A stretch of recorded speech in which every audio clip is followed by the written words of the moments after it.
Jungle.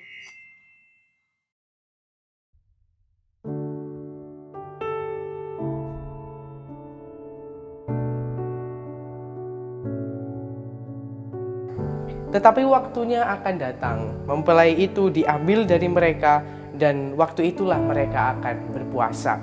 Saudara-saudari yang terkasih, Injil hari ini mengisahkan Yesus yang ditanyai oleh murid-murid Yohanes. Mengapa kok murid-murid Yesus ini tidak berpuasa gitu ya? Jawaban Yesus itu seolah-olah memberi suatu gambaran, memberi suatu kesan bahwa Yesus menolak tradisi puasa Yahudi. Yesus kemudian mengumpamakan dirinya sebagai mempelai dan murid-muridnya sebagai sahabat mempelai. Yesus langsung mengkontraskan situasi kebahagiaan saat pesta nikah dan situasi meratap ketika berpuasa. Maka daripada memperdebatkan apakah Yesus itu menolak atau menerima tradisi puasa Yahudi, mari kita sedikit sejenak memberi perhatian pada situasi kebersamaan antara sang mempelai dengan sahabat-sahabatnya, antara Yesus dengan para muridnya.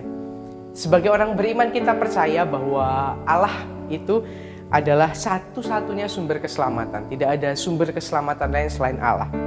Dengan demikian, situasi kebersamaan dengan Allah adalah jalan keselamatan bagi kita.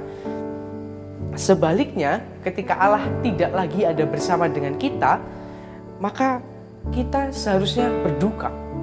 Ada suasana duka karena kita merasa kehilangan. Kita tidak hanya kehilangan Allah, tetapi kita juga kehilangan jaminan keselamatan. Maka inilah yang dimaksudkan Yesus, waktunya akan datang, mempelai itu diambil dari mereka, dan pada waktu itulah mereka akan berpuasa. Bersemayamnya Roh Allah di dalam diri kita itu ditandai dengan segala sesuatu yang berkenan pada Allah. Kita melakukan segala sesuatu yang seturut dengan kehendak Allah. Apa tandanya? Tandanya adalah aturan keagamaan, sosial, moral. Itu semua adalah tanda baik, tanda kalau kita sudah memenuhi kehendak Allah. Kriteria yang cocok bahwa kita sudah memenuhi kehendak Allah. Dan ketika kita sudah mengikuti aturan keagamaan, sosial, moral, gitu ya, maka kita bisa memastikan bahwa Roh Allah tinggal dalam diri kita. Dengan kata lain, bahwa keselamatan sedang ada dalam diri kita. Jaminan keselamatan itu ada dalam diri kita, dan untuk itu kita harus bersukacita. Tetapi sebaliknya, segala penyimpangan, pelanggaran, kejahatan adalah tanda bahwa paling jelas bahwa Roh Allah itu ditolak. Minimal tidak disadari. Maka normalnya ada fase ketidaktenangan, ada fase kecemasan gitu ya. Ketika kita melakukan pelanggaran, melakukan kejahatan, melakukan hal yang tidak baik, akan ada suatu rasa cemas.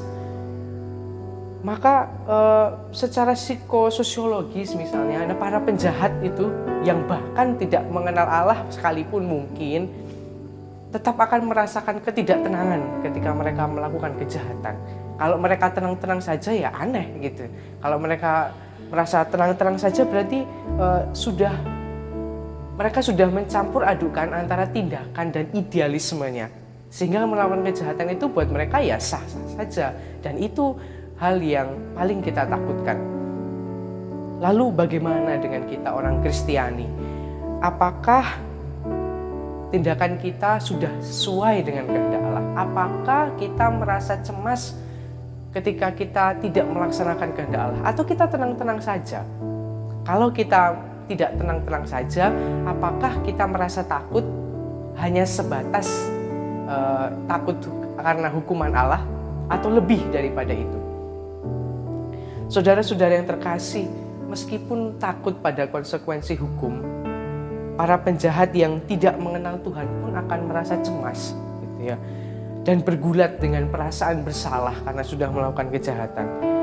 Dan sebagai orang beriman, kita pun seturutnya merasa cemas, senormalnya merasa cemas bila kita menyimpang dari kehendak Allah. Tetapi bukan karena kita takut akan hukuman Allah, tetapi karena kita sudah kehilangan Roh Allah dalam diri kita.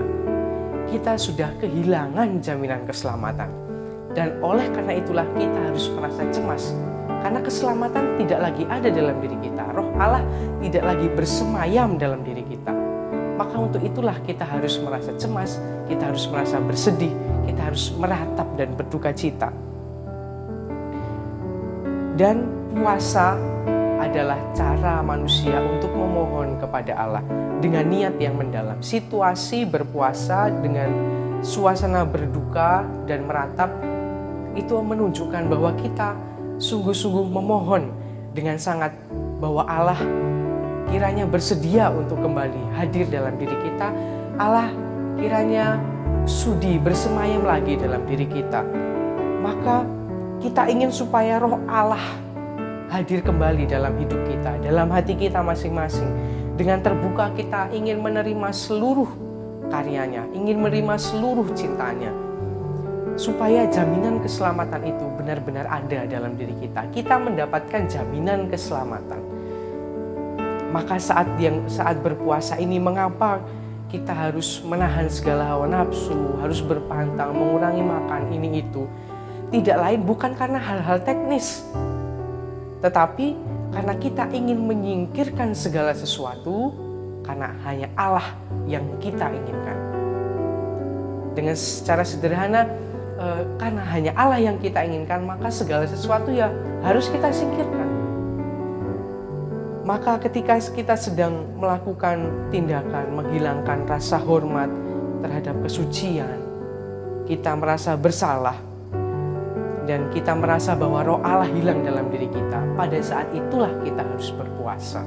Pada saat itulah kita harus meratap. Pada saat itulah kita harus menyingkirkan segala sesuatu dan hanya menginginkan kehadiran roh Allah saja.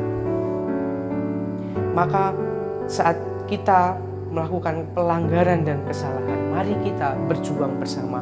Mari kita memohon dengan segala kerendahan hati supaya roh Allah tetap tinggal dalam diri kita. Mari kita memohon di masa puasa ini supaya Tuhan tetap bersemayam dalam hati kita, supaya Tuhan tidak meninggalkan kita.